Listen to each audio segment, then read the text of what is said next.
समस्त लोक सुखिनो भवन्तु। समस्त लोका सुखिनो भवन्तु। समस्त लोक सुखिनो भवन्तु। समस्त लोका सुखिनो भवन्तु। समस्त लोक सुखिनो भवन्तु। समस्त लोका सुखिनो भवन्तु।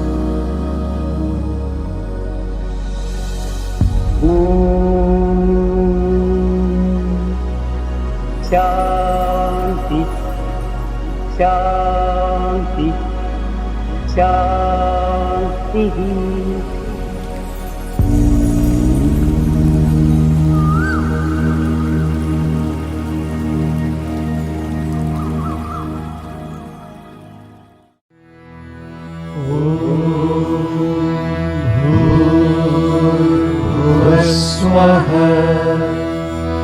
तत्सवितुर्वरेण्यं भर्गो देवस्य धीमहि धियो यो नः प्रचोदयात्।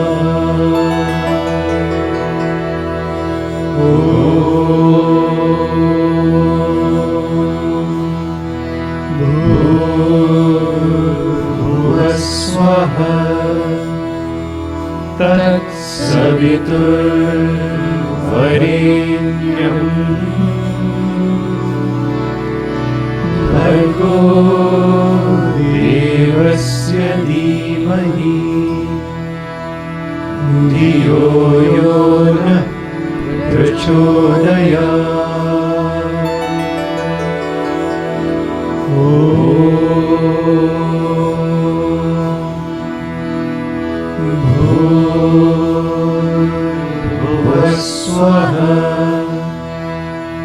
तत्सवितुर्वरेण्यं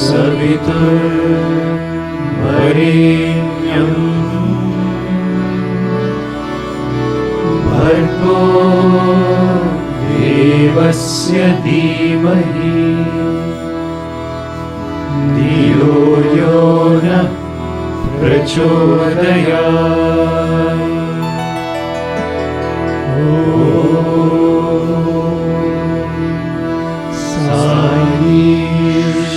ईश्वराय विद्महे सत्यदेवाय धीमहि तन्नः सर्वः प्रचोदयात्।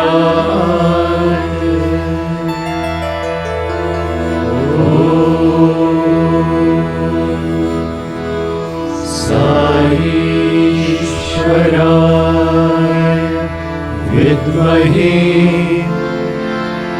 सत्यदेवाय धीमहि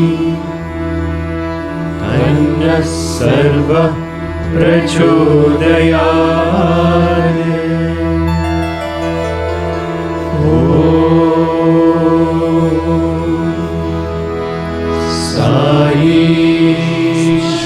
ईश्वराय विद्महे सत्यदेवाय धीमहि तन्नः सर्वः प्रचोदयात्।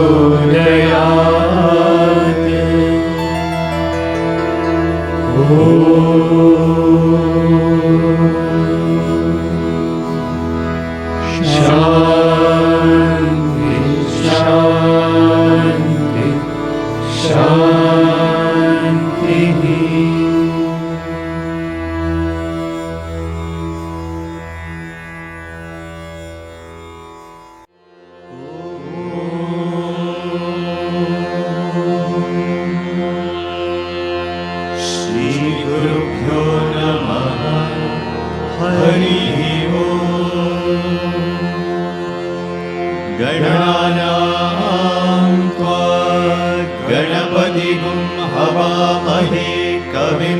वीणामुपमश्रवस्तमम् ज्येष्ठराजं ब्रह्मणां ब्रह्मणस्पत आन शृण्वन्नोतिभिः सीदसादनम् प्रणो देवी सरस्वती वाजेभिर्वाजिनीवती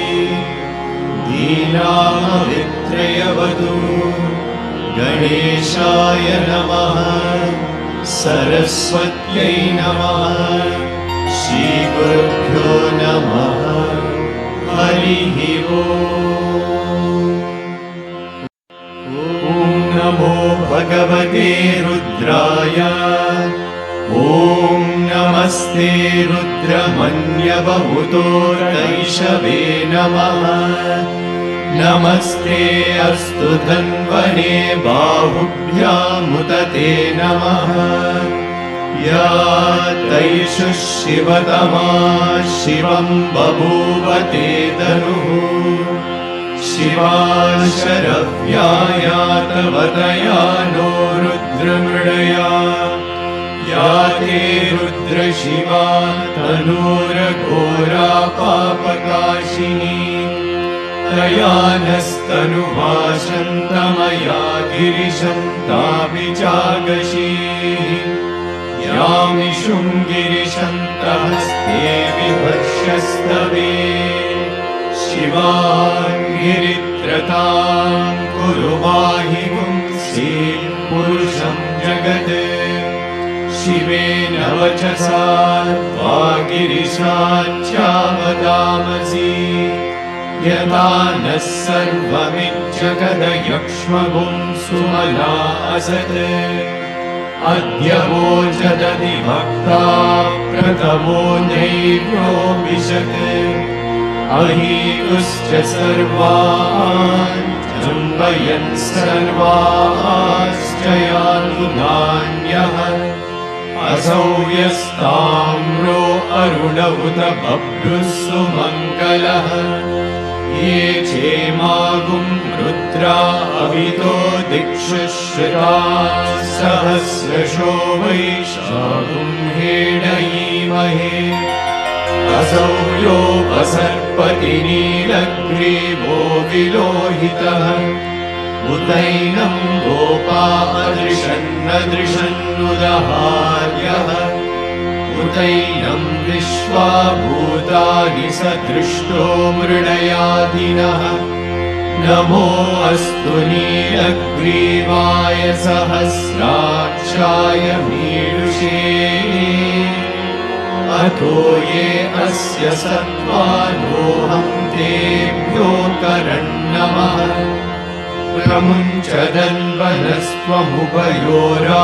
प्रमुञ्चदन्वनस्त्वमुभयोराग्नियोज्या याश्च ते हस्तैषवः पराता भगवो वपा अवतत्यदनुस्त्वगुं सहस्रांशशतेषु ते निशीर्य शल्यानां शिवो नः सुमना भवा विज्यं दनुःखपर्दिनो विशल्यो मानवागुम्भुता अनेशन्नस्येषव आमुरस्य निषङ्गतिः या ते हेतिर्मीदुष्टमहस्ते बभूव ते गनुः तयास्मान् विश्वतस्त्वमयक्ष्मया परिभुजा नमस्ते अस्त्वायुधायानादकाय कृष्णवे उवाभ्यामुदते नमो बाहुभ्यां तव धन्वने परिते धन्वनो हेतिरस्मान् वृणक्तु विश्वतः अतो य इषुधिस्तवारे अस्मन्निदेहितम् नमस्ते अस्तु भगवन् विश्वेश्वराय महादेवाय त्र्यम्बकाय त्रिपुरान्तकाय त्रिकाग्निकालाय कालाग्निरुद्राय नीलकण्ठाय मृत्युञ्जयाय सर्वेश्वराय सदाशिवाय श्रीमन्महादेवाय नमः। ॐ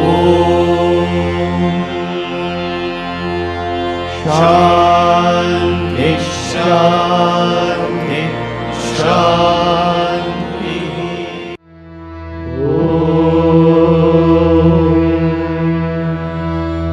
त्र्यम्बकं यजामहे सुगन्धिं पुष्टिवर्धनम् उर्वारुकमिव बन्धनान् मृत्योर्मुक्षीयमामृतात्।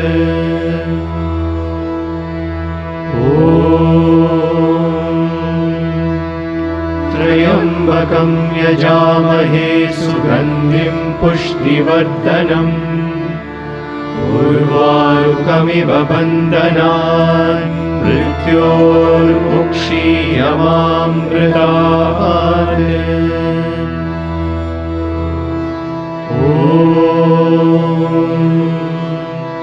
त्र्यम्बकं यजामहे सुगन्धिं पुष्टिवर्धनम् उर्वारुकमिव बन्धनान् मृत्योर्मुक्षीयमामृतात्।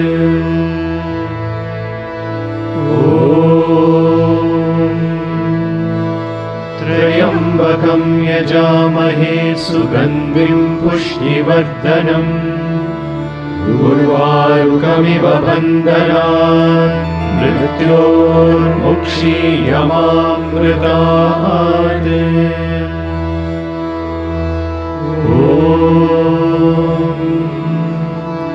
त्र्यम्बकं यजामहे सुगन्धिं पुष्टिवर्धनम् उर्वारुकमिव बन्धनान् मृत्योर्मुक्षीयमामृतात्।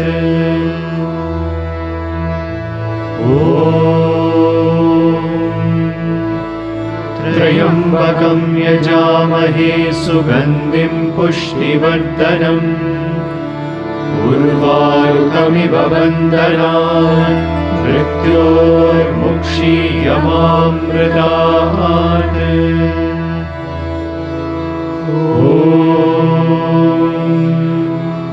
त्र्यम्बकं यजामहे सुगन्धिं पुष्टिवर्धनम् उर्वारुकमिव बन्धनान् मृत्योर्मुक्षीयमामृतात्।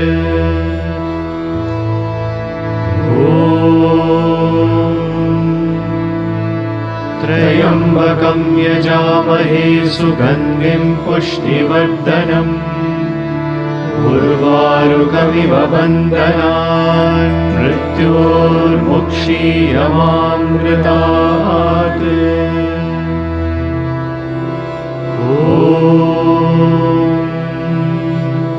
त्र्यम्बकं यजामहे सुगन्धिं पुष्टिवर्धनम् उर्वारुकमिव बन्धनान् मृत्योर्मुक्षीयमामृतात्।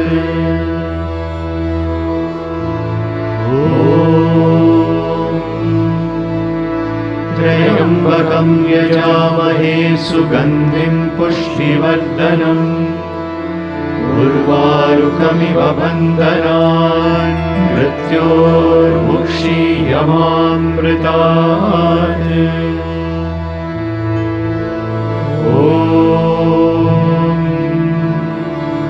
त्र्यम्बकं यजामहे सुगन्धिं पुष्टिवर्धनम् उर्वारुकमिव बन्धनान् मृत्योर्मुक्षीयमामृतात्।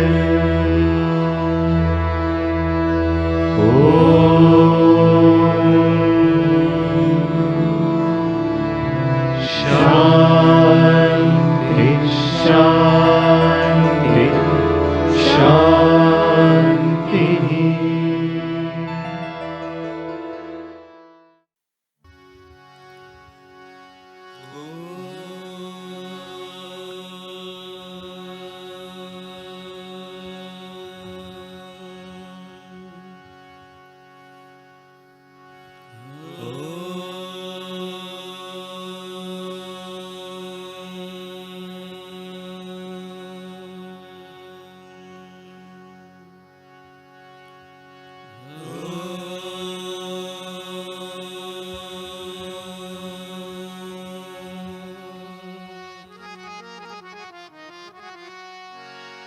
गजवदना गणनाथा नाथा गजवदना गणनाथा नाथा गजवदना गणनाथा नाथा गजवदना गणनाथा नाथा गौरी वरतनया गुणालया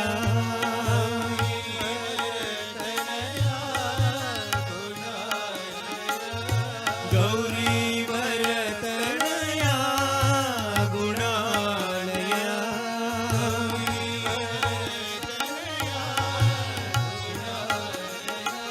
गजवदना गणनाथा नाथा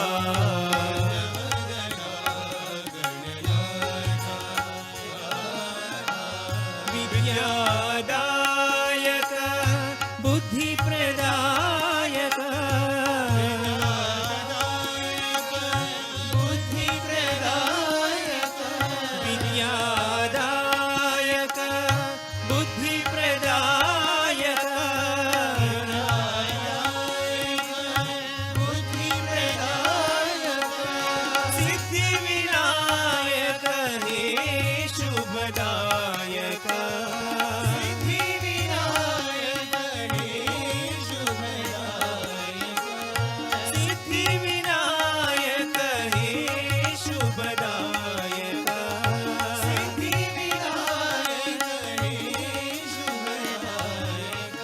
गजवदना गणनाथा नाथा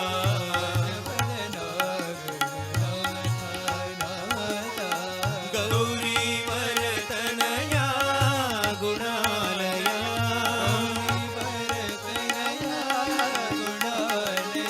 गजवदना गणनाथा नाथा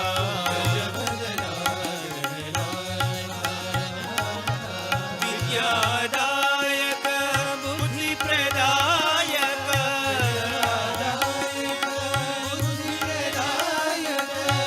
सिद्धिविनायक हे शुभदायक सिद्धिविनायक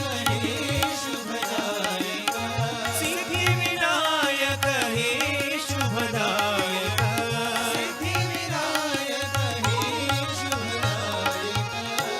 गजवदना गणनाथा नाथा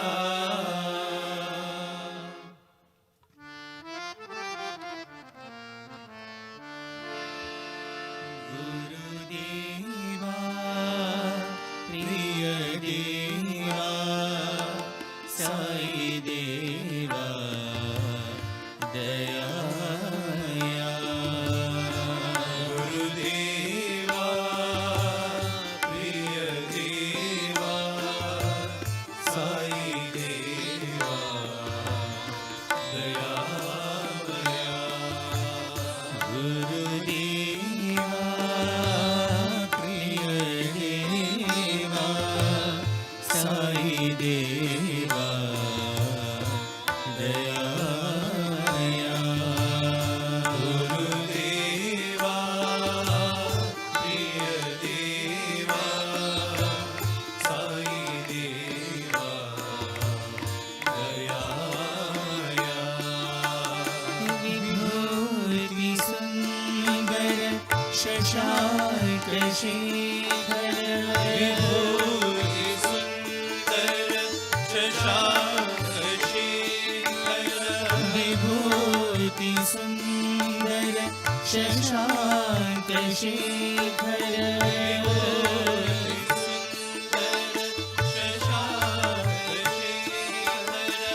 साई शंकर दया करो साई शंकर दया करो साई शंकर दया करो साई शंकर दया करो गुरुदेवा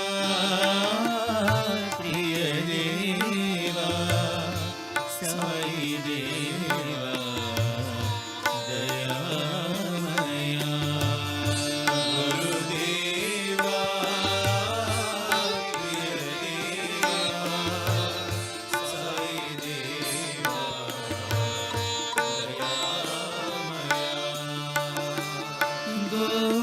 गोकुलनन्दन साई गोपाला गोकुलनन्दन साई गोपाला गोकुलनन्दन साई गोपाला गोकुलनन्दन साई गोपाला रघुकुल भूषण साई रामा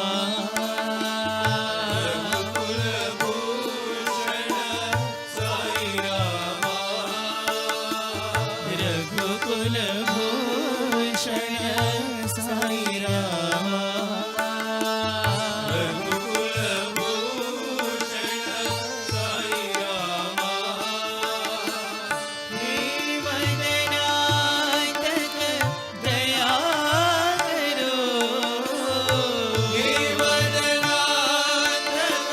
दया करो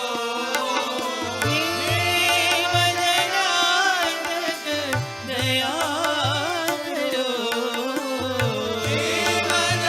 देवदनातक दया करो गुरुदेवा प्रिय देवा साई देवा दयामया गुरुदेवा प्रिय देवा साई देवा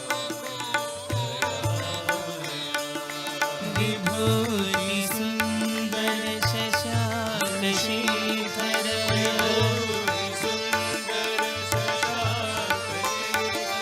साई शंकर दया करो साई शंकर दया करो गुरुदेवा प्रिय देवा साई देवा दयामया गुरुदेवा प्रिय देवा साई देवा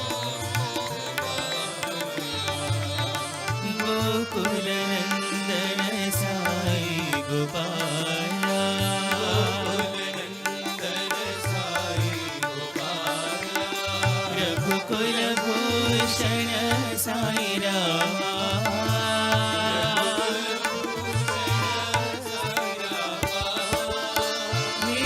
देवदनातक दया करो देवदनातक दया करो देवदनातक दया करो देवदनातक दया करो गुरुदेवा प्रिय देवा साई देवा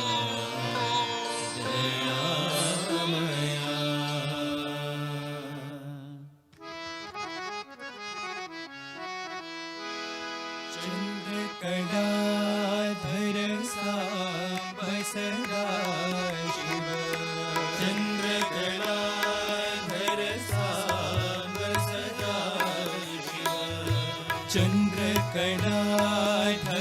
सांब सदा शिव चंद्रकलाधर सांब सदा शिव शंभो महादेवा शंभो महादेवा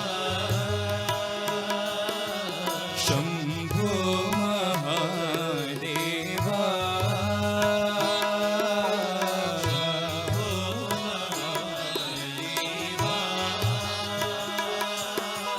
शंभो महादेवा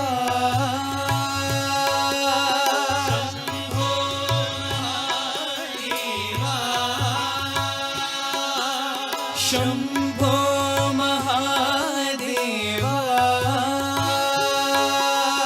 शंभो महादेवा शिव शंभो महादेवा शिव शंभो महादेवा शिव शंभो शम्भो महादेवा शिव शम्भो महादेवा ॐ नमः शिवाय शिवाय नमः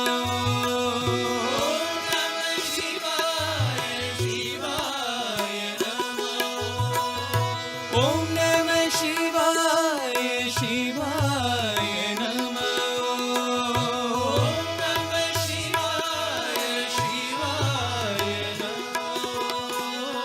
ॐ नमः शिवाय शिवाय नमः ॐ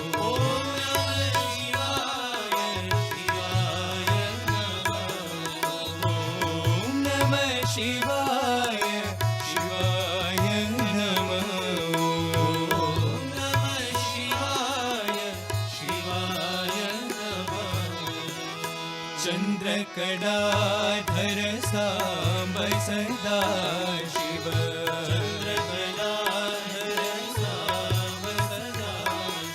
शम्भो महादेवा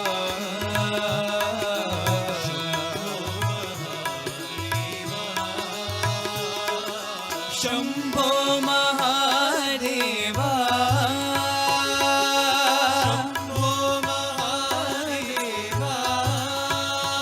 शिव शम्भो महादेवा शिव शम्भो महादेवा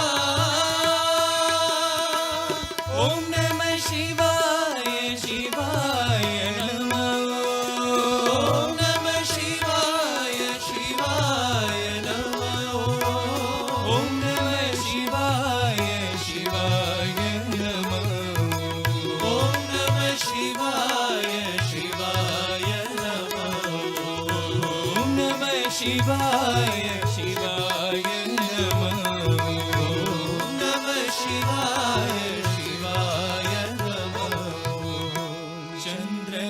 चन्द्रकलाधर सांब सदा शिव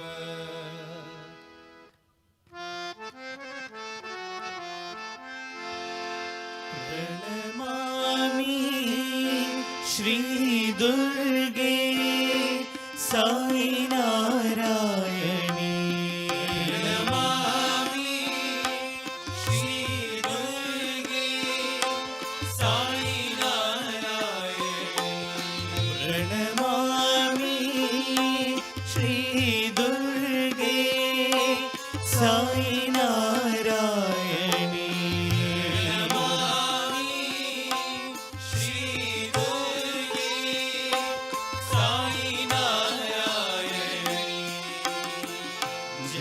जगदम्बे देवी भवानी जय जगदम्बे देवी भवानी जय जगदम्बे देवी भवानी जय जगदम्बे देवी भवानी प्रणमामि श्री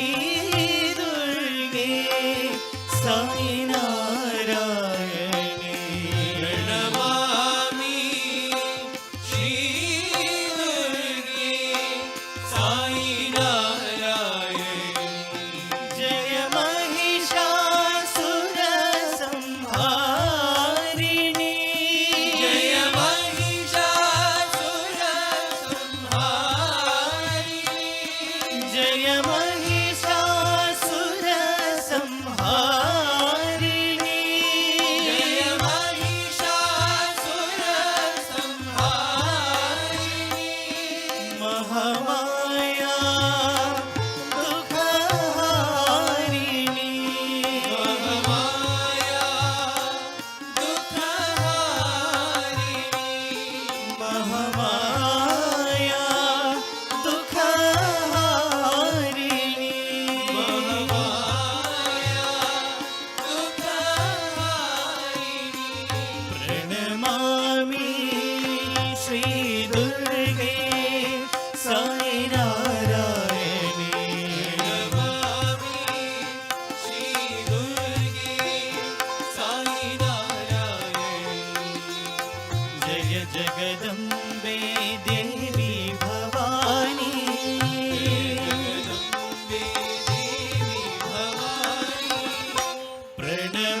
बोलो जय साई राम, बोलो जय साई राम, जय साई राम,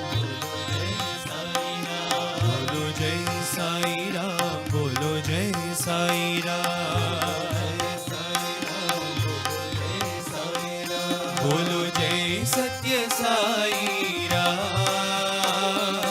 जय सत्य साई राम, बोलो जय सत्य साई राम, बोलो जय सत्य साई राम, बोलो जय साई राम, बोलो जय साई राम, जय साई राम, बोलो जय साई राम, मंदिर में साई राम, मंदिर में साई राम, मंदिर में साई राम, मंदिर में साई राम, मस्जिद में साई राम, मस्जिद में साई राम, मस्जिद में साई राम, मस्जिद में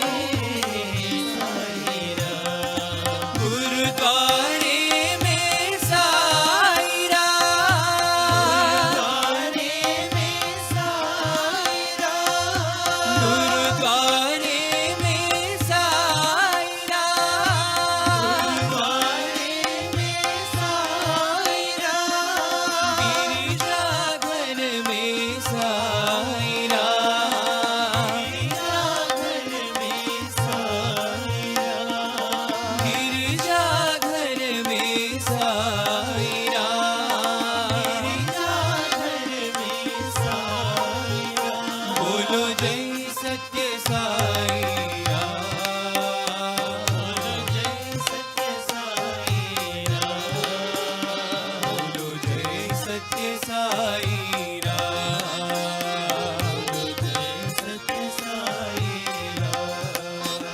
बोलो जय सत्य साई राम, बोलो जय सत्य साई राम, बोलो जय सत्य साई राम, बोलो जय साई राम, बोलो जय सत्य साई राम,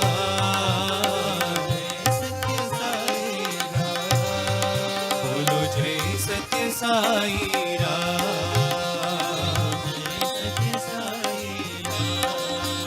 बोलो जय साई राम, बोलो जय साई राम,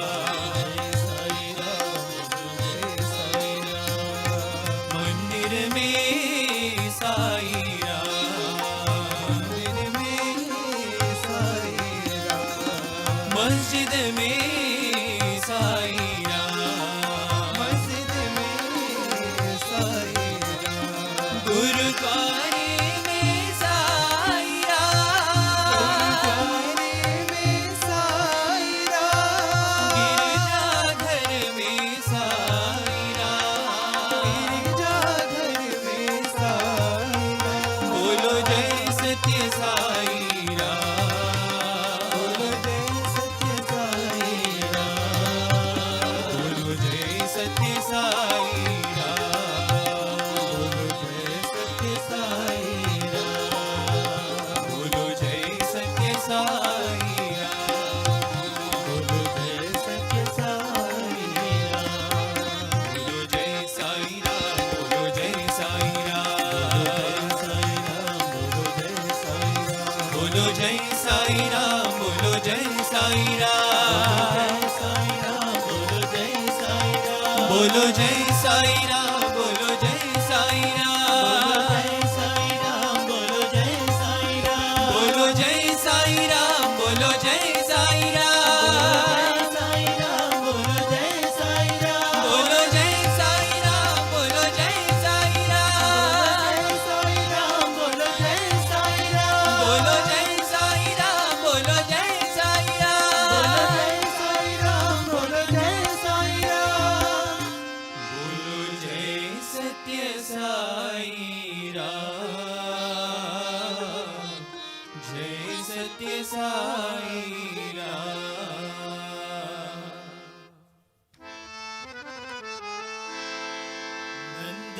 किशोरा जय गोपाल नंद किशोरा जय गोपाल नंद किशोरा जय गोपाल नंद किशोरा जय गोपाल नवनीत चोरा श्याम गोपाल नवनीत चोरा श्याम गोपाल नवनीत चोरा श्याम गोपाल नवनीत चोरा श्याम गोपाल मीरा के नाथ प्रभु गिरिधर गोपाल मीरा के नाथ प्रभु गिरिधर गोपाल मीरा के नाथ प्रभु गिरिधर गोपाल मीरा के नाथ प्रभु गिरिधर गोपाल रास विलोला राधे गोपाल रास विलोला राधे गोपाल रास विलोला राधे गोपाल रास विलोला राधे गोपाल नंद किशोरा जय गोपाल नंद किशोरा जय गोपाल नवनीत चोरा श्याम गोपाल नवनीत चोरा श्याम गोपाल मीरा के नाथ प्रभु गिरिधर गोपाल मीरा के नाथ प्रभु गिरिधर गोपाल रास विलोला राधे गोपाल रास विलोला राधे गोपाल रास विलोला राधे गोपाल रास विलोला राधे गोपाल नंद किशोरा जय गोपाल राम राम राम जय कोदंड राम राम राम राम जय कोदंड राम राम राम राम जय कोदंड राम राम राम राम जय कोदंड राम राम राम जय कल्याण राम राम राम राम जय कल्याण राम राम राम जय कल्याण राम राम राम राम जय कल्याण राम राम राम जय वैदेही राम राम राम जय वैदेही राम राम राम राम जय वैदेही राम राम राम राम जय वैदेही राम राम राम राम जय पट्टाभिराम राम राम राम जय पट्टाभिराम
नटराजा नटराजा नटन शेखरा राजा नटराजा नटराजा नटन शेखरा राजा नटराजा नटराजा नटन शेखरा राजा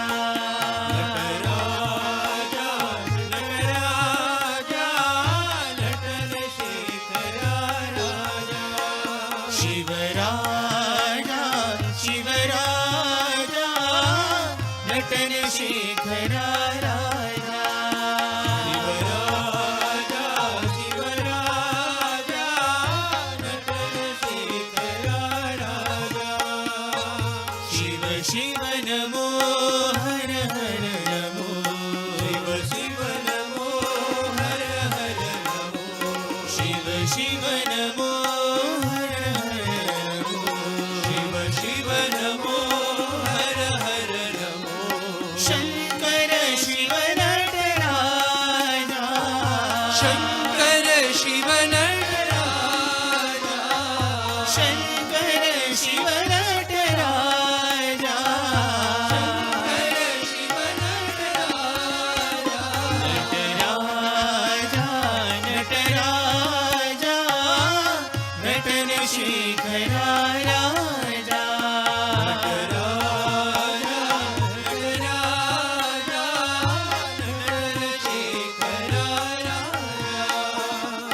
नमः पार्वती पतये हर नमः पार्वती पतये हर ओ नमः पार्वती पतये हर ओ नमः पार्वती पतये हर हर हर हर हर महादेवा हर हर हर हर महादेवा ओम हर हर हर हर महादेवा ओम हर हर हर हर महादेवा नटराजा नटराजा नटन शेखरा राजा नटराजा नटराजा नटन शेखरा राजा शिवराजा शिवराजा नटन शेखरा राजा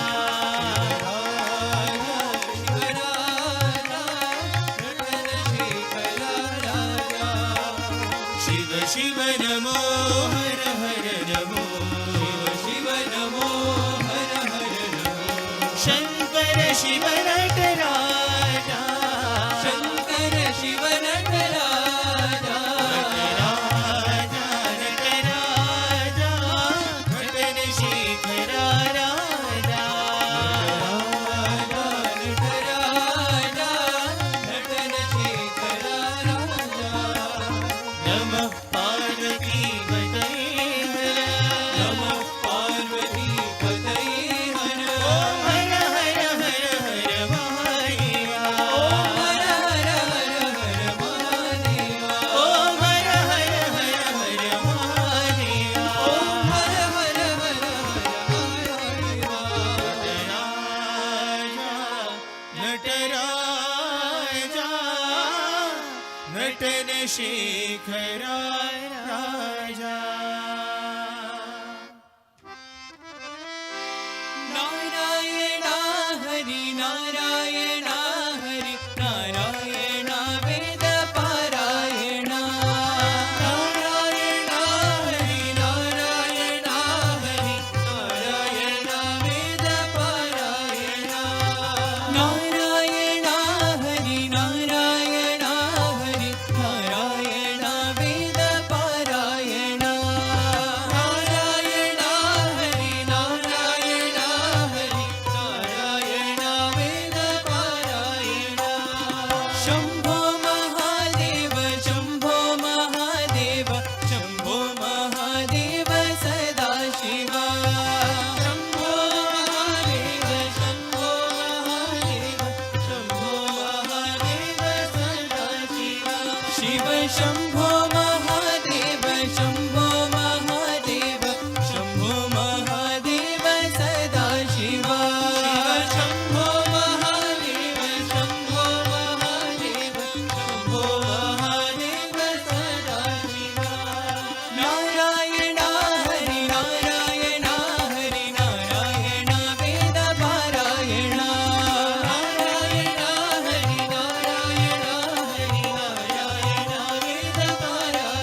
Shanti, Shanti, Shanti.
Offering my most loving pranams at Bhagwan's lotus feet. Dear listeners, I welcome you to this week's episode of the Gita series, A Triumph Pilgrimage. We are in the middle of the 6th chapter, and the portion especially is about dhyana. It is referred to as the dhyana yoga in the Bhagavad Gita, and that is the portion we are going through. It's a very important portion because Swami says a lot of emphasis is given in Sanatana Dharma for the practice of meditation. And what is referred to as meditation is not merely just sitting down, closing your eyes and doing that exercise. Yes, that is one of the very beautiful aspects of meditation, very important in a sadhaka's life. And that is the part that we covered a couple of weeks back, where a detailed description is given about how you go about finding a place, sitting down and meditating and all of that. But the whole idea of meditation is what is more important, and I think that has got to be kept in mind. Some of that we'll be discussing today. Before we get to the verses that we have for today, let us go through a short summary of what we covered last time. We went through 3 verses last time, 16, 17 and 18. I will give a little more detailed summary of 18th verse because that is a precursor to what we are going to go through today. The 16th and the 17th verse speak about the lifestyle that is necessary to be able to take up this yoga of dhyana or meditation. And one of the observations that we had made in that in those 2 shlokas that we went through are that this practice of meditation and the lifestyle that is being suggested by Krishna here are complementary to each other. They support each other. The better your lifestyle is aligned to what Krishna is saying here, better one will be at being able to meditate. The more sincere one is at this practice of meditation, that lifestyle becomes easier. In the 16th verse, Krishna says, Atyashnataha, for one who eats too much, Anashnataha, one who doesn't eat enough. This dhyana yoga will not be of any use.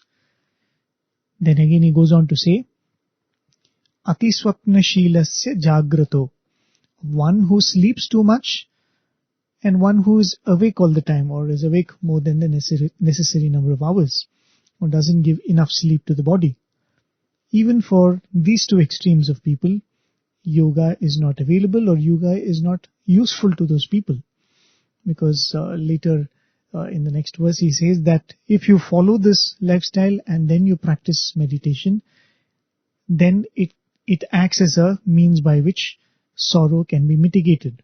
So in the 16th verse he says that it is not going to do much good to you. And we also went through a few passages from Swami's words where he adds a few more disciplines to this. And one of the most important things that Swami says is respect and regard for parents. Swami says how important that is as a habit, as a lifestyle when it comes to the lifestyle of a sadhaka.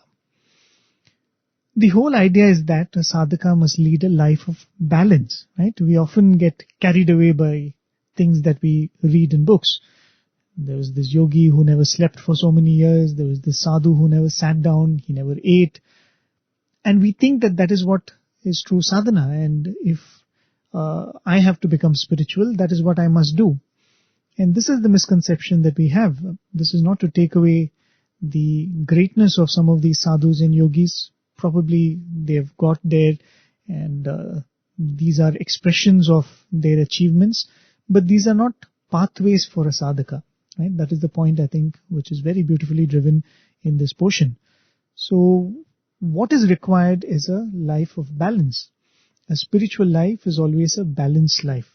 And we had seen how that is what is the understanding that even Gautama Buddha comes to through all the austerities that he takes up, and eventually he realizes that the middle path is the path that the sadhaka must take.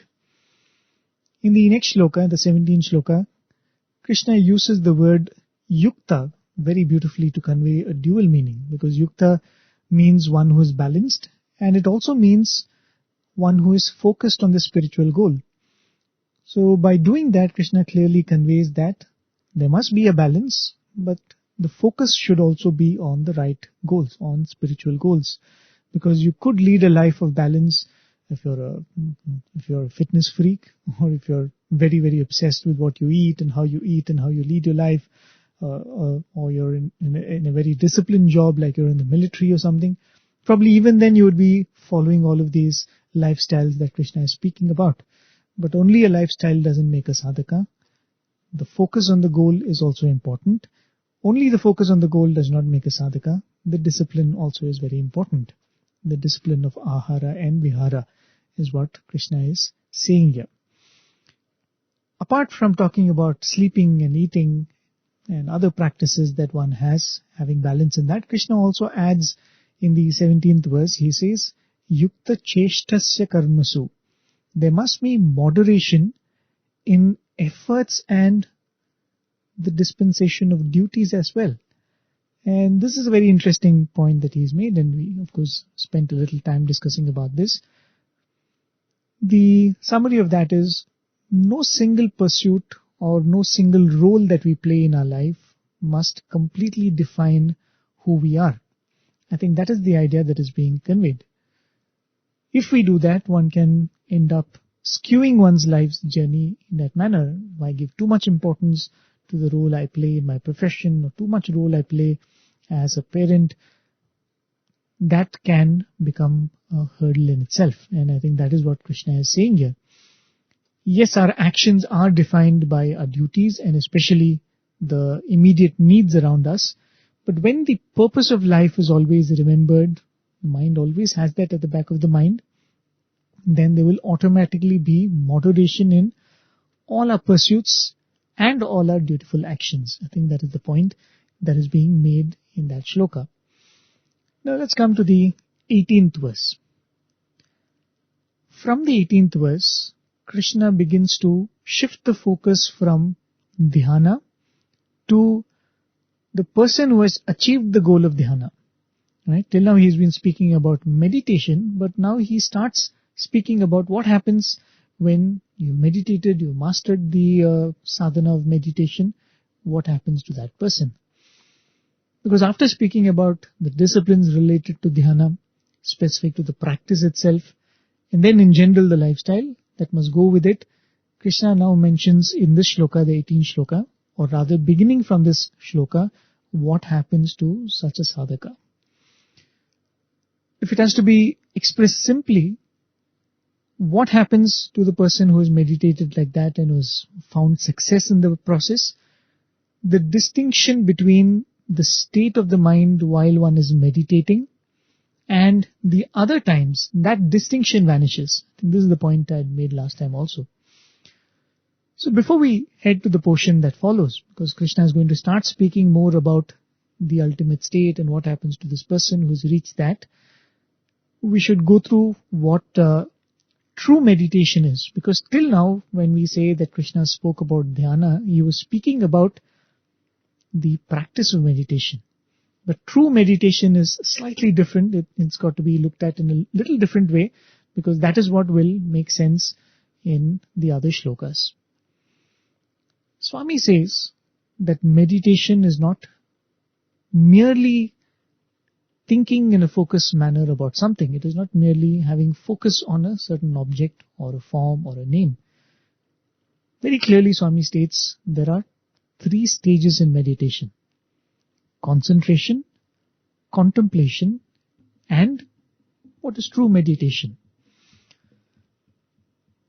And all these preparations that have been mentioned, find a seat, clean the place, and all of that will only help in concentration, which is referred to as ekagrata or one-pointedness. And contemplation is a state where you don't have to force the mind. Thoughts effortlessly flow towards the object of concentration. The focus is there in a slightly effortless manner compared to what we speak of when we are referring to concentration. But both of these are not meditation. Swami makes this very, very clear. Even this contemplation is useful. Even though contemplation is not meditation, Swami says it is useful. And as I have also mentioned right through this portion, it offers the mind a moment of reflection for self-correction and realignment. But still, let us remember, dhyana is different. The best analogy I can think of is that of we going to sleep.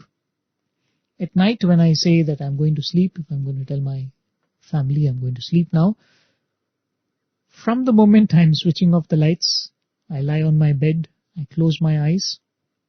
From that moment, it is considered that I'm going to sleep, right? But after I do all of this, there is some time when I'm still awake. Then there is a time when I'm half awake. I can still hear a few voices around when people are speaking around me, or if I have the habit of listening to music and going to sleep. There is a period when you are listening to the music, but you're not able to pay concentration. You're not able to pay attention to it because you're already beginning to drift away into sleep. So there is a phase when I am clearly awake. There's a phase when I am half awake. Then there's also the phase when I am dreaming, right?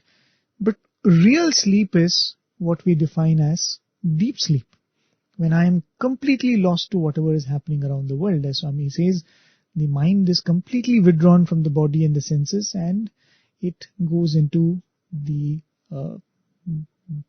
Turiya state, or whatever you'd like to call that. Sushupti is what is referred to as the deep sleep state, where the mind is completely taken away from the world around and you have no idea of what is happening around you. And that alone is actually referred to as deep sleep, right? But when I say I had a good sleep, I will refer to this whole period, right? Or when I say that I just woke up from my sleep, people will say that, okay, from the time you went and lied on your bed and from the time you got up from the bed is the time that you slept. But really 2 hours or 3 hours is what we actually sleep, which is referred to as deep sleep. In a very similar way, though we refer to as dhyana or meditation, from the time I sit down, I probably chant a few shlokas or mantras, then I try to concentrate, then I slowly begin to lose myself in those thoughts or what I'm concentrating on. True meditation is that few moments when I am completely merged in the thoughts of God. Completely. There is no sense of where I am, who's meditating, right? Swami says that alone is meditation, and truly speaking, many of us have not experienced that true meditation at all. And that's why Swami would often say this, in fact, even this morning in the afternoon satsang, we spoke about meditation. The past few weeks, we've been speaking about meditation even in the afternoon satsang. Swami says that a lot of techniques are being taught in the name of meditation, and you think that you're meditated. No, you're only trying to practice. True meditation is completely different, and Swami would say this many, many times to his students. He would say that it is not for no reason that the great yogis in the Himalayas have spent years and years trying to master meditation, because it is not easy. Concentration is easy, contemplation is probably easy, but meditation is not something that happens every day for us, right? So I thought I'll just read out one particular passage from one of Swami's discourses where Swami makes this very clear, some very beautiful points that Swami makes. Again, these are points that might be repetition. You would have heard them before from Swami himself. We might have mentioned this, as I said, in the afternoon satsang or earlier in this discussion of Dhyana Yoga also. But nevertheless, so clearly Swami states this. After I read out the passage, I'll tell you where the discourse was given and the reference for those who are interested. So this is the passage I wanted to read out. Swami says, and I quote, "Today, various types of meditation are being promoted in India and outside. Many persons wrongly equate dhyana or meditation with ekagrata or concentration. There is no relationship between the two. Concentration is a routine everyday phenomenon in life, required for any form of human activity, be it reading, walking or eating. Where is the need to waste one's time on achieving something which comes naturally? What we should find out is how this concentration comes about. Here is a book in one's hand. We see this book with our eyes. The moment we see it, we are able to read the letters.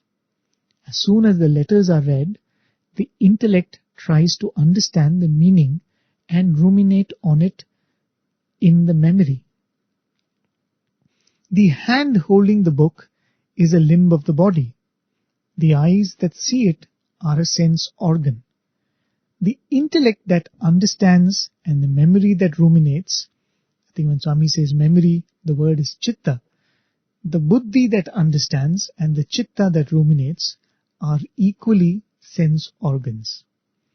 It is the coordinated action of all the organs that enables us to examine any subject. Concentration thus takes place at the lower level of the sense organs. Meditation, whereas, is a process that takes place beyond the senses. Between the concentration at the sensory level and meditation that is above the senses, there is a borderline where chintana or contemplation takes place. Contemplation is the second half of chitta or intelligence or mind, whose other function is discrimination between right and wrong. End of quote. So this is a discourse that Swami actually gave in the boys' hostel at Prasanthi Nilayam way back in the 11th of March 1984. I think I had mentioned this a couple of weeks back too. There are a few times when Swami did make a visit to the hostel and speak about some of these important practices of meditation, because as I said, we tend to read a lot of books, we get carried away by that. We are in a spiritual environment, we are in an ashram, we have Bhagwan whom we have accepted as our Sadguru, and in the process we think that we need to do something spiritual, we need to do some sadhana, and we end up reading all kinds of books and developing all kinds of ideas about what sadhana is. So Swami in his mercy every now and then would come and speak to the students and clarify some of these things and say, what is it really you're trying to do when you're sitting down and you're concentrating? What is it? What do you mean by meditation?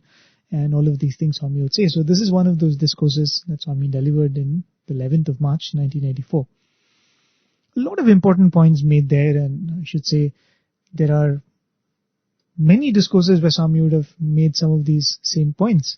I'm just picking out one discourse so that it gives you an idea of what Swami says on these topics, because you can find this in various places, and much of what I say, even though I don't always quote from Swami's discourses, you can be sure that these are all based on what Swami has explained elsewhere.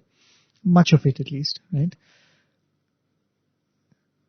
Swami says here that concentration is below the senses. And that is why for concentration you need to be free from distractions of the senses. But when we speak about meditation, meditation is above the senses And that is why Swami would say, you are not meditating if you think that you meditated for 10 minutes or you meditated for 20 minutes.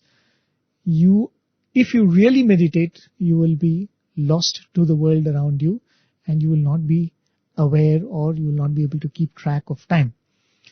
But what Swami very beautifully made, the point that he made in that excerpt that I read out, is the bridge between the two, concentration and meditation, is contemplation or chintana. And Swami has said this multiple times. This chintana is very easy when it is coupled with bhakti or devotion. When you have love for what you're meditating on, the contemplation becomes automatic and spontaneous, right? That's a different topic. Probably we'll come to that when we are talking about devotion. The important point is, true meditation is when my mind merges with what is being meditated upon, and that is the state that is described in the 18th verse, and also the verses that are going to follow now. It is not simply sitting and practicing contemplation, just like how Krishna spoke about karma yoga and very seamlessly transitioned into speaking about a jnani. Here he spoke about dhyana yoga, the practice of meditation, the sadhana of meditation, and now seamlessly is going to transition into speaking about the one who has reached the goal of meditation. Krishna had said in the 18th verse, Yada viniyatam chittam, when the mind is perfectly controlled, atmani eva avatishtate, and rests focused on the self alone, nispruhaha sarvakamebhyaha, when it is free from all kinds of longing for objects of desires, yukta ityuchyate tada, then he is said to be a yukta, or a person who is united with the object of meditation. So Krishna is clearly speaking of the best version of meditation, if I could put it that way. You've started meditating, your mind is completely under your control, your mind is completely focused on the self, it is not having any kind of distractions, it is literally absent to any kind of distractions that are around. Such a person is said to be a yukta who is practicing dhyana completely, right? So this is why I said from this point, Krishna speaks about the meditator who is truly doing dhyana. It is not merely about sitting down, what we referred to as sukha dhyana in the previous verses, in the previous episodes. It's not merely preparing the ground around you and simply sitting and trying to practice. That is important. I'm not belittling that. That is a very important thing. Otherwise, Krishna would not have given so much importance to that. It's a very important sadhana. But let us not get carried away by thinking that we are doing true dhyana. It is only a practice that will eventually lead us to true dhyana, as we will see in the following verses. So we'll go to the next verse, which is the 19th verse. And in this verse, Krishna presents a very beautiful analogy of the mind of a person who is such a yukta, who is already merged in meditation in this manner. We'll listen to the 19th verse, as always, rendered beautifully in the voice of Brother Shyam. I'll give you a very brief meaning after that, and then we'll discuss in detail. Yatha deepo nivatastho Nengate sopama smrita Yogino yata chittasya Yunjato yogamatmanaha. As a lamp placed in a windless spot does not flicker to such is compared the yogi of controlled mind practicing yoga in the self. So that is the 19th verse. As I just mentioned, Krishna gives an example, a very beautiful example of how steady the mind of a yogi becomes through the practice of dhyana. But to be honest, this is a limited analogy. like all analogies are limited. They cannot be stretched beyond a certain point. And I will tell you why I am calling this analogy a limited analogy. But nevertheless, it's a very beautiful analogy, very aptly selected analogy, right? Of course, Krishna does not need my certificate for that, but it just thrills the mind when you see what a beautiful example that Krishna is giving here. So here Krishna compares the mind of a true yogi, which he described in the previous verse, to that of a flame, a deepam. And not any flame. He says, Yada Deepo Nivatastaha, like a lamp that has been protected from the wind. Nivata means a place that has no wind or is protected in such a manner no wind comes in. So he says, Yada Deepo Nivatastaha. So when a lamp is placed in such a place where there is no wind or no breeze blowing through that room or that space where you've kept the lamp, the flame is still straight and pointed upwards, right? He goes on to say, Na ingate, it does not flicker. Sa upama smrta, to that is compared, or this simile is cited, right? Upama means a simile. Sa upama smrta. This simile is cited, and what is it compared to? Yoginaha yatachittasya, to the yogi with a controlled mind. Here yogi is a reference to one who meditates, a dhyana yogi. Yunjataha yogam atmanaha, who is merged in the meditation of the self. So a yogi who is merged in the meditation of the self, his mind is compared to the flame of a lamp that is placed in a spot where there is no breeze or wind to disturb it. It is it does not flicker, it is na ingate, he says. Why is this such a beautiful example? The flame is probably the most sensitive to the slightest movement around, isn't it? And the mind that is so easily disturbed is so rightly compared to the flame. Because the mind is also like that. Just like how the flame is so sensitive, the mind is also so very sensitive. And we are talking of a place where there is no wind as such. And that can be done only by controlling the external environment, right? If I have to ensure that the room has no wind, I'll have to ensure all the doors are closed, all the windows are closed, there's no fan on. So these are all external environment that I am taking under my control. And this is very similar to what was being suggested in the earlier part of the chapter where Krishna said, find a quiet place, let it not be disturbed by anybody, it should be a clean place, it should not be too high, too low. We went through all of those instructions that Krishna gave. So in that sense, this is a very, very beautiful analogy because it's very aptly, you can only think of any of us who have observed a flame, we know how easily it flickers, right? So comparing the flame to the mind seems to be a very, very apt analogy. There is another reason why the wavering nature of the flame being compared to the mind is a very, very apt simile. If you observe a flame, even when there is no wind or breeze blowing, as it was described in the shloka, you will see that it still flickers. Probably doesn't flicker so much that it makes the flame unusable. It's not that you can't read under it, but you will find that even when the place is absolutely still, there is no movement of air, you will find that the flame always flickers. The scientific idea behind it, scientifically speaking, the flame itself creates heat, and that heat causes the rotation of the warm air and the cool air.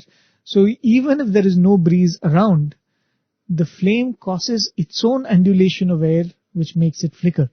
That's what they say. And I feel that is why this is an apt description of the mind.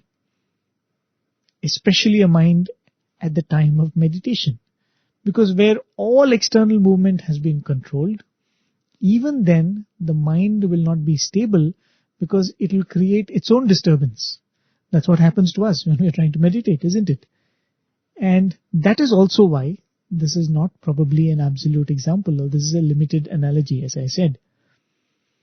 But if you really look at an analogy, what is the role of an analogy? When you give an example like this, when you're trying to give a simile, what is the role of an analogy in a description? An analogy can never be perfect, right? It can only give the idea of the thing that you're trying to describe. And when it gives the idea, it must connect with something that I already know or something that I'm already familiar with. When God or the self is described in the Vedas, they often use this term. They say Aditya Varna. It is effulgent like the sun. Now the sun is something that I see every day, right? And it's probably the brightest thing that I see in my everyday life. Now suppose you say the self is like Sirius A. I'm just telling you that. Just imagine if I were to say the self is like Sirius A, because technically speaking, Sirius A is one of the stars in our sky, and it is supposed to be brighter than the sun. But then, if I don't even know what I'm referring to, and in my everyday experience, the brightest thing I see is the sun. It is not Sirius A, though technically, as a star, Sirius A is many, many times brighter than the sun that we have as the star for our solar system, right? So that analogy becomes useless to me if I don't know what I'm referring to, isn't it? Let us say I've never seen a giraffe in my life, and you are trying to describe it to me. What will you probably say? You will probably say something like, it looks like a horse, but it looks like a horse with a very long neck. So that gives me an idea, right? Because I've seen a horse, I can imagine what it would look like if the horse happens to have a very long neck. But even after you give me this description, when I see a giraffe, it will be different. Because a giraffe is a giraffe and it is not a horse with a long neck. And that is what makes any analogy different. And that is why it's an analogy. Otherwise it would be something like, how does a horse look? It looks like a horse because I already know a horse. You're not giving me an analogy there. You're probably just telling me something that I already know. But because you're trying to describe something that I don't know, when I eventually see it, I will find that the analogy that you gave was only a pointer, but it was not a perfect description of what it really is. Similarly, a jnani's mind can never be described. And I think this is a point that we made even in the second chapter when Krishna was speaking about Astata Prajna. A jnani's mind can never be described in words. Only when Arjuna reaches that state, or you and I reach that state, we will be able to understand it. But Krishna is giving an example. He is giving an analogy. The reason why I am saying the example is limited is, from Krishna's own descriptions, the nature of a jnani's mind completely changes when jnana is obtained. And it changes in such a way that the breeze of desires do not affect it at all anymore. Just in the previous shloka, Krishna said, Nispruha sarva kamebhyaha. All longings for objects of the senses are completely gone, which means the mind loses the quality of being distracted, of being disturbed by these objects. As we grow up in age, there are many, many objects and desires that do not stir us now the same way they stirred us when we were young. Probably I see a candy now, I will not be so drawn to it like I would have felt when I was 5 years old or 7 years old, or I see some toy which I was fascinated by when I was younger, and I would have got so agitated if I see a neighbor or a classmate playing with it. But now if I see it with a child, I'm not going to be disturbed the same way, right? So something is fundamentally changed in my mind, because of which this mind no more gets disturbed by that object. Something in me changes fundamentally, right? Something similarly happens to the yogi's mind. It looses the weakness of being stirred by the outside world, by the objects of the senses. And since this analogy or no analogy can describe the jnani's nature to an ajnani, Krishna continues his description by giving this example. Right? So we'll go to the next shloka, the 20th shloka. We'll listen to it. I'll give you a brief meaning of that, because this idea continues. We will listen to this, how beautifully this one analogy can explain a lot. So this is the 20th verse. Yatro paramate chittam niruddham yoga sevaya yatra chaivatmanatmanam pashyannatmani tushyati. When the mind, restrained by practice of yoga, attains quietude, and when seeing the self by the self, he is satisfied in his own self. So this is the 20th verse. How is that quality to lose peace due to external factors removed from the mind? What happens to the mind that it is not disturbed by objects or situations around? A quality that Krishna has mentioned many times before in the Gita. The mind that abides in the self is satisfied by the self alone. I don't need external silence, for there is internal peace. Or in other words, I don't need external silence for internal silence. The mind finds that silence in the self itself. I don't need external peace for internal peace, because the self offers that supreme peace. I don't need objects or pleasures from outside, because when the mind is concentrated on the self, it is complete. There is no lacuna to be filled by these external objects or achievements. Krishna mentions that self-contentment in the shloka. He says, yatra, where, chittam niruddham, the controlled mind, uparamate, abides in quietude. Yoga sevaya, by the practice of yoga, more specifically by the practice of meditation or dhyana yoga. Yatra cha, and where, atmana atmanam pashyanna, seeing the self by the self. Here it means that the mind sees the true self. Atmana atmanam. The mind sees the true self, sees oneself, or is focused on that true self. Atmani tushyati, and is satisfied in the Atman itself. So when does the mind acquire this ability of not being disturbed by the things and the circumstances outside? When it always dwells in the Atman and is quiet. Swami says this in one of his Gita discourses, in the 1984 Gita discourses that Swami has given. Swami says the word dhyana has its roots in the term dhyai chintayam, which means constant contemplation on God or the self. So real dhyana, by this definition that Swami is giving, is a state described in this particular shloka, where the mind does not remove its vision from the Atma and is always in a state of quietude and satisfaction. What we call dhyana is, what we've been referring to as dhyana all this while, is nothing but a practice of dhyana, trying to be in the state for limited periods of time in a day, right? Through the simulation of contemplation, right? We are only trying to simulate that idea. When we say contemplation, what is that? We are trying to contemplate on the thought that Swami is within me, or contemplate on the thought that Swami is in every person I interact with, or everything that I see around me is suffused with divinity, is suffused with Swami, right? I don't see it, but I'm trying to contemplate on that idea.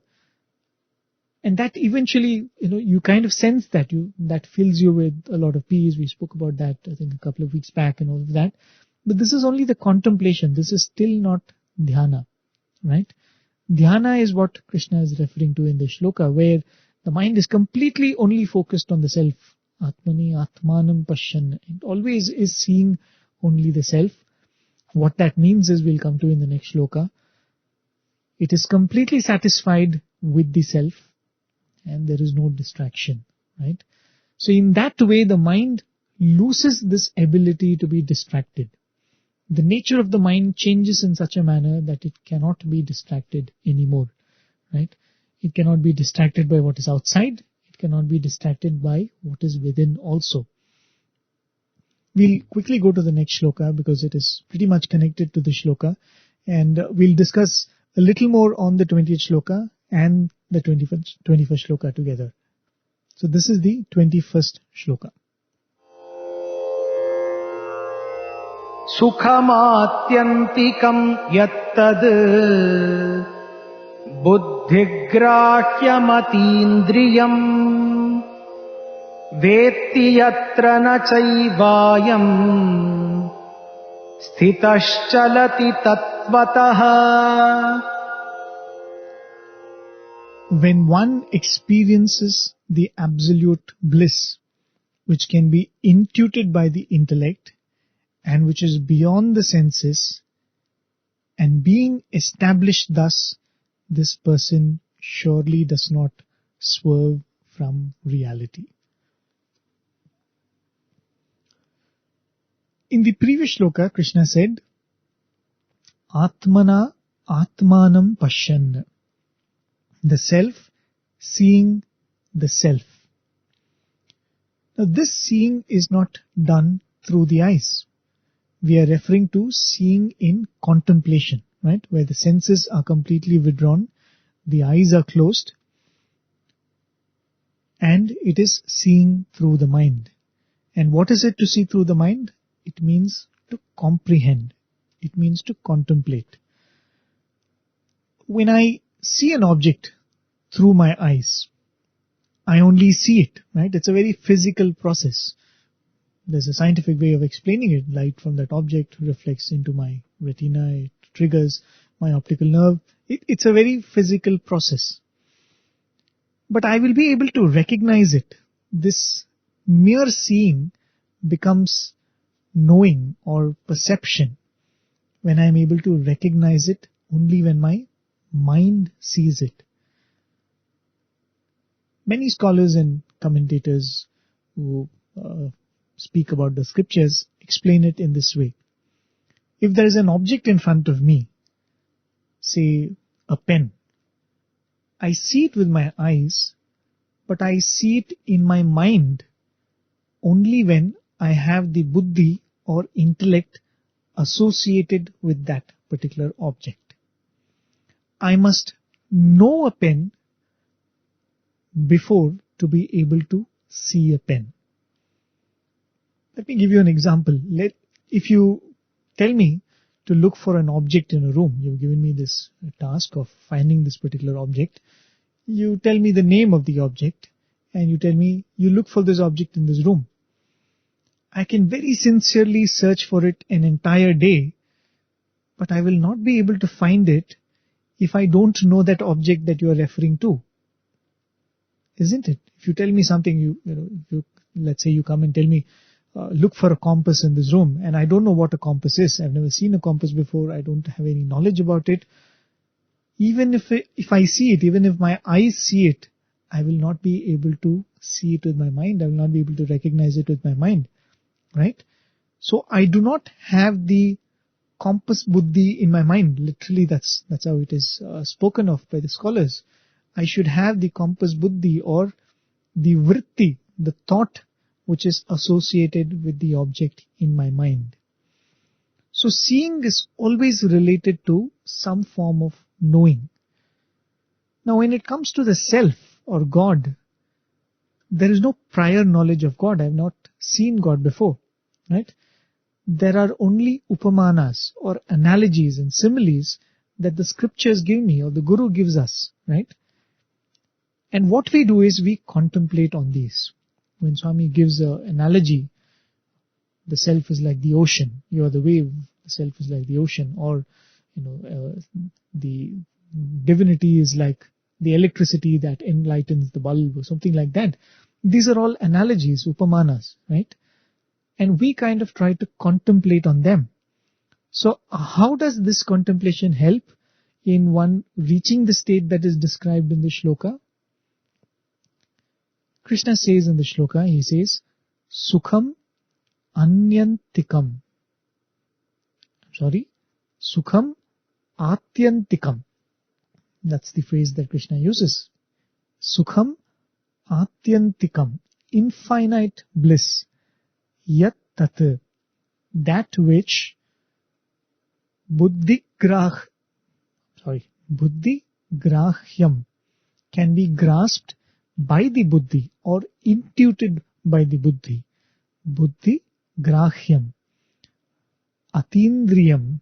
But it is beyond the senses. It transcends the senses. So Krishna says, Sukham Atyantikam. It offers infinite bliss, but it is buddhi grahyam. It is intuited or it is seen by the buddhi and it is beyond the senses. Atindriyam. That is why I was saying it is not seen by the senses, but it is comprehended by the buddhi. And here buddhi does not refer to worldly intelligence. It refers to buddhi or intellect that is spoken of as the aspect of the mind, which can recognize divinity. Swami would often say this, buddhi is the amsha of the atma in the mind, right? We are referring to that buddhi. Now what does this contemplation do that one is able to experience sukham atyantikam, infinite bliss? How is infinite bliss coming out of this contemplation? It is not merely few moments of peacefulness or few moments of bliss. Just meditation as a practice offers that peace and happiness. That is one of the reasons that many of us take to it. But here the reference is to real dhyana. It is not merely sitting down and having a dose of peacefulness in the name of meditation. Here Krishna is referring to true dhyana, when the mind sees the self. This peace, he says, is infinite, not limited, and is not challengeable by whatever happens around. Swami explains this very, very beautifully. What causes us to lose peace in everyday life? Why is it that we are not able to be peaceful all the time? Swami says it is because the mind is endlessly involved in sankalpas and vikalpas. Thoughts, decisions, planning, should I do, should I not do, right? All of these kind of conversation that keeps going on in the head, which is referred to as sankalpas and vikalpas. Now when the mind is worldly by nature, the restlessness is even more, because the mind will now be dragged by the senses into the world. And it will be running after all of these objects. There is a shloka which comes later in the Gita itself, where Krishna speaks about the mind of a worldly person, how it is so agitated because it is all the time running behind these objects. For now, let me explain it this way. Krishna says, when we say the mind sees, we refer to the buddhi aspect of the mind here. The buddhi that is able to distinguish between the real and the unreal. But this buddhi is embedded in this mind, or the manas aspect of the mind, and also the chitta aspect, which is the memory or the subconscious impressions that we all have. What to do with the chitta? Swami has said that in that passage that I read out. The chitta is used for contemplation, and that stills the manas, because the manas is always acting upon what the chitta throws, right? Whatever is the memory of the day or memory from the past, what is thrown, the mind starts working on that. So now the chitta is kept busy through contemplation. That will still the mind. The manas does not have any external disturbances because the senses are closed and the chitta is now busy. Now Swami compares this state to a pot with water. If you want to still the water, first the pot has to be kept still. Right? I think we had given that analogy even in the morning's discussion. So the pot has to be kept still. And the other thing that you have to ensure is nobody throws any pebbles or anything into the water. Right? This process is not possible without the basic purification of the mind, which is achieved through performing karma. Right? That's what Swami has been telling. This ability to, this whatever I described here, keep the chitta busy with contemplation, the mind also stills down, and now the buddhi is able to see clearly. All of this is not possible without the basic purification that comes from karma yoga. And that's why Swami said dhyana is based on the ability to perform karma, or one's sincere adherence to karma, that is one's duty. So that's what Krishna says here. The manas is still, the chitta is busy in contemplation, and Swami compares this to the water which is still in the pot. Swami says, first the mind must be established in manavatvam or humanness by performing one's duty, by leading a moral life. Then it becomes easy to turn the mind inward. Again, I'm not reading that exact quote that Swami is giving, but this is there in what Swami has said. If those of you are interested in reference, Swami speaks this in those Bhagavad Gita discourses. It's in volume 2, chapters 20 and 30, where Swami speaks of these analogies and what you're trying to do in this process of meditation. Okay, now the mind has been stilled, the chitta is contemplating, and the buddhi sees. What does the buddhi sees? It sees the self, because now the mind is still and it is able to see the basis of everything, which is the self. What does this act of seeing do? As I was saying, when I see an object, there must be the corresponding thinking in my mind. When I see a pen, my mind thinks pen. And that thought also includes the nature and functionality of that object. Now let's say I see a mirror. What happens when I see my own reflection in a mirror? The thought that is associated with what I am seeing is, this is me, right? That is the thought that occurs in the mind. And accordingly, I will act or think. I think, oh, I'm looking good, oh, I'm having a bad hair day, or I need to iron my clothes, or I need to set right my, I need to wash my face, or whatever it is. All of that comes after this thought that this is me that I am seeing. Now, when the mind sees the self, the thought associated with that is, this is me. And what is the nature of the self? Swami has said, and the way the scriptures also say, the nature is Satchit Ananda. So the self is the Sat, or the only truth.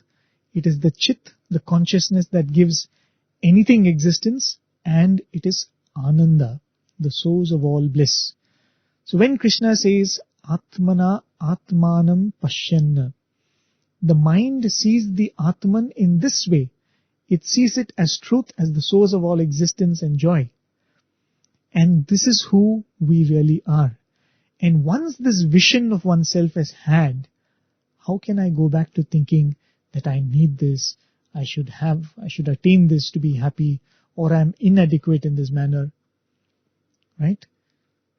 That's why Krishna concludes the shloka by saying, Veti yatracha, and when it is recognized thus, evam ayam, this individual verily sthitaha, stays established, na chalati tattvataha, without moving from this reality.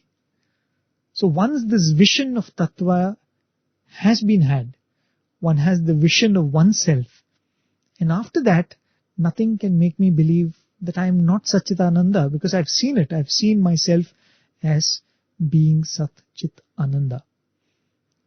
You can come and tell me, for example, that I don't have a nose. But when I've seen my face on a mirror, how will I ever believe anyone who comes and tells me that I don't have a nose? Because I've seen it myself. In the same way, when I see my true self as Satchit Ananda, how can anything that happens around me make me believe that I need something, that I need to crave for something, or I need to fulfill a desire? So to quickly sum it up for this week, dhyana is of two types. Dhyana yoga is the practice of yoga, or practice of dhyana, I mean. It involves cleaning a place, setting up a seat, waking up early, sitting straight, steadying the mind, focusing on the dhyaya or the object of meditation. All of this is the practice of dhyana. But dhyana is also the culmination of this process where one sees the truth, and once this truth is seen, once the self is seen, one gets established in that. Concentration is the experience of the mind that is attached to the body and senses. Meditation is an experience that is beyond the body and the senses. And contemplation is that which connects the two. And that is what is being suggested as a practice in this portion of the Bhagavad Gita. I know it was a bit heavy, a lot of things to convey. I'm not too sure how very clearly I've managed to convey it. But I think we will be going through these maybe next week and the week after that. And even when we come back to visit the chapter for a summary, I'm sure we'll be going through this. But this is the clear drift of what is being said here, right? The whole idea is when the mind is stilled, it doesn't see something else. It sees its own self. Right now the mind is turbid. The mind is turbid. It becomes more and more turbid the more we are attracted to the world, right? So the first level of purity is performing one's duty, performing one's karma. The second level of purity is trying to still the mind, still the senses. And what we are trying to reach is when you're managing to still all of this, you will be able to see your true self as it is. Atmani Atmanam Pashyanna. And once you see it, nobody can come and cheat you, right? Nobody can come and tell you, once you have seen your true beauty, nobody can come and tell you you're ugly. Once you've seen that you are happiness itself, nobody can come and make you unhappy, right? That's the whole idea. So the next few verses will continue in this refrain where Krishna speaks about not dhyana, but a person who is a yukta, who has attained that oneness through dhyana yoga. We'll conclude with this, dear listeners. I most humbly offer this effort at Swami's lotus feet. I express my gratitude to each one of you for joining me week after week. Son, I'll join you all next week, 7:30 p.m. for continuing this pilgrimage of the Gita series. It is a triune pilgrimage. Thank you. Till I meet you next time. Take care. Stay safe. Jai Sai Ram. ॐ जय जगदीश हरे स्वामी सत्य साई हरे भक्त जना संरक्षक भक्त जना संरक्षक पति महेश्वरा ॐ जय जगदीश हरे शशि वदना श्रीकरा सर्वा प्राणपते स्वामी सर्वा प्राणपते आश्रित कल्पलतिका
जय सद्गुरुदेवा।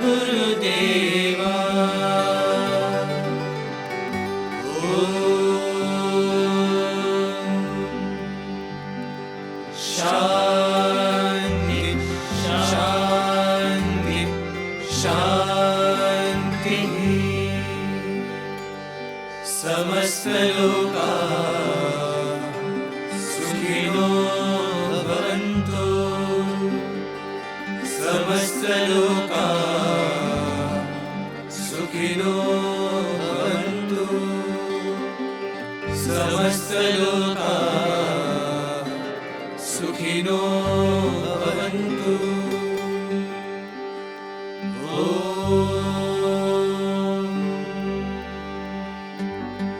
शांति शांति शांति। जय बोलो भगवान श्री सत्य साई बाबा जी की जय।